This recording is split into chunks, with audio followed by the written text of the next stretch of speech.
tayo ng gulong ano kasi winter na.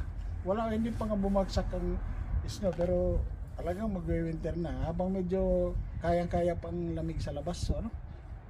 Kaya-kaya pang lamig ano yun kasi mamaya hindi na kaya ang lamig sa labas. Kailangan mo mag-stay na sa loob ng ano ng sasakyan o sa loob ng bahay.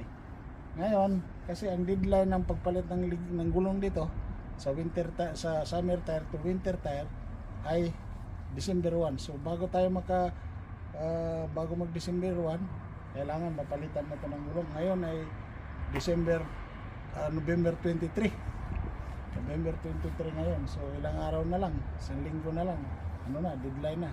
Pagka nahuli, $500 ang multa. So hindi lang 'yun, may mga ano pa, may mga demerits. So magpapalit tayo ngayon ng gulong, ano? Papalitan natin from summer tire to winter tire. So 'yun. Panoorin ang video. Okay na.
Ito kaibahan guys ng ng summer tire at saka yung winter tire. Yung winter tire ko actually last season na ito paggamit. Sa next season hindi na ito magagamit kasi pudpud na.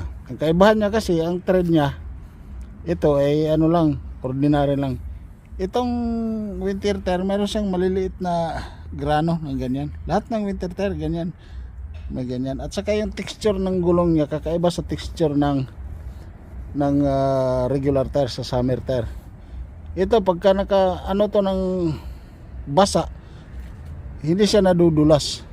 Samantalang ito madali lang madulas. Ito kasi nakakuha sa basa, hindi naman ibig sabihin hindi nadudulas din siya pero minimal, hindi siya talagang actually pag mo nadudulas. Hindi pwera lang kung napakabilis talagang takbo mo, yun talaga kahit ano pang klase yun madudulas ka talaga. So ito yung winter tire, yung tread niya saka yung niya. Ang pinaka na factor diyan yung ng gulong, yung kanya texture, no? So yan, kabit na natin.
Akin na pa. So, yun guys, tapos na natin palitan ng gulong. So, ready to roll na ito sa winter, ano. Handang sumabak sa extreme condition. So, share ako sa inyo ng video mamaya pag winter na kung anong klaseng environment na susuungin niya. So, maraming salamat.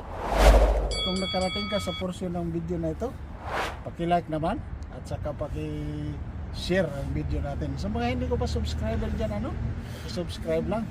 So, yung mga meron ng alam nito, paki-comment na lang, paki-dagdag na lang ng suggestion kung anong ang inyong thought, ano. So, maraming salamat. God bless sa ating lahat.